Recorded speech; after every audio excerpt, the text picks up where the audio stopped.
दोस्तों, इंदिरा एकादशी की व्रत कथा। खराब योनि में पड़े हुए पितरों को इस कथा सुनने से शांति और आशीर्वाद मिलता है और भगवान विष्णु का आशीर्वाद मिलता है। इसीलिए कथा को मन से और ध्यान से सुनना चाहिए और पूरा सुनना चाहिए, अधूरा नहीं छोड़ना चाहिए। नहीं तो पितरों को मुक्ति नहीं मिलती और भगवान विष्णु भी नाराज हो जाते हैं और दरिद्रता आ जाती है और कभी जिंदगी में खुश नहीं रहते। तो कथा को अंत तक जरूर सुने। युधिष्ठिर ने भगवान मधुसूदन से पूछा कि कृपा करके मुझे यह बताएं कि अश्विन की कृष्ण पक्ष में कौन सी एकादशी होती है। भगवान श्री कृष्ण बोले कि अश्विन के कृष्ण पक्ष में इंदिरा एकादशी होती है। युधिष्ठिर ने भगवान मधुसूदन से पूछा कि कृपा करके मुझे यह बताएं कि अश्विन के कृष्ण पक्ष में कौन सी एकादशी होती है। भगवान श्री कृष्ण बोले कि अश्विन के कृष्ण पक्ष में इंदिरा एकादशी होती है।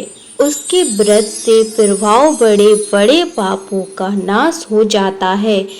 नीच योनि में पड़े हुए पितरों की भी यह एकादशी सद्गति देने वाली होती है।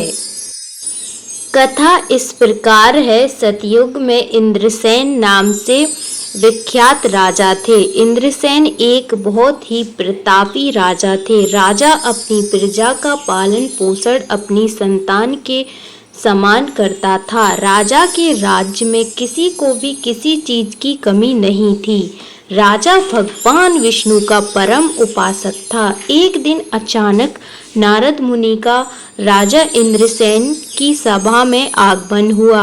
नारद मुनि राजा के पिता का संदेश लेकर पहुंचे थे। इसके बाद वे इस प्रकार बोले, मैंने तुम्हारे पिता को देखा था। वे व्रत भंग के दोष से नरक आए थे। राजन, उन्होंने तुमसे कहने के लिए एक संदेश दिया है, उसे सुनो। उन्होंने कहा है कि इंदिरा के व्रतक का पुण्य देकर मुझे स्वर्ग में भेजो। उनका यह संदेश लेकर मैं तुम्हारे पास आया हूँ। राजन, अपने पिता को स्वर्गलोक की प्राप्ति कराने के लिए इंदिरा का व्रत करो। राजा ने पूछा, कृपा करके इंदिरा का व्रत बताइए, इससे किस प्रकार करना चाहिए। नारद जी ने कहा कि अश्विन मास के कृष्ण पक्ष में दशमी के उत्तम दिन को प्रातः काल स्नान करें कि मध्य हल्का में स्नान करके एकाग्र चित्त हो एक समय भोजन करें और रात्रि में भूमि पर सोएं। रात्रि के अंत में निर्मल प्रभात होने पर एकादशी के दिन दातुन करके मुँह धोएं। उसके बाद भक्ति भाव से निम्नलिखित मंत्र पढ़ते हुए उपवास का नियम ग्रहण करें। इस पर राजा ने कहा, हे नारद जी, आपके अनुसार निराहार रहकर कल भोजन करूँगा।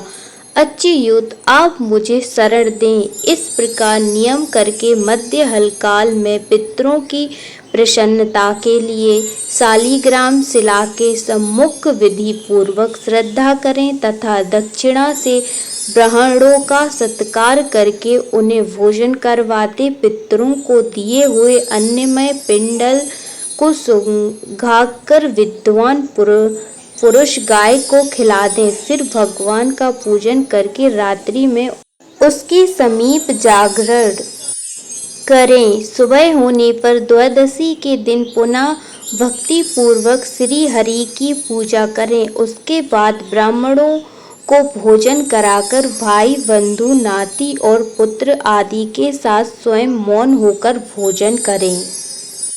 नारद जी ने कहा कि इस तरह से व्रत रखने से तुम्हारे पिता को मोक्ष की प्राप्ति होगी और उन्हें श्री हरि के चरणों में जगह मिलेगी। राजा इंद्रसेन ने नारद जी के बताए अनुसार इंदिरा एकादशी का व्रत किया, जिसके पुण्य से उनके पिता को मोक्ष की प्राप्ति हुई और वे वैकुंठ चले गए। इंदिरा एकादशी के पुण्य प्रभाव से राजा इंद्रसेन को भी मृत्यु के बाद वैकुंठ की प्राप्ति हुई। भक्तों, ऐसी ही एकादशी की कथाएं सुनने के लिए इस चैनल को सब्सक्राइब करना ना भूलें और वीडियो को लाइक जरूर करें।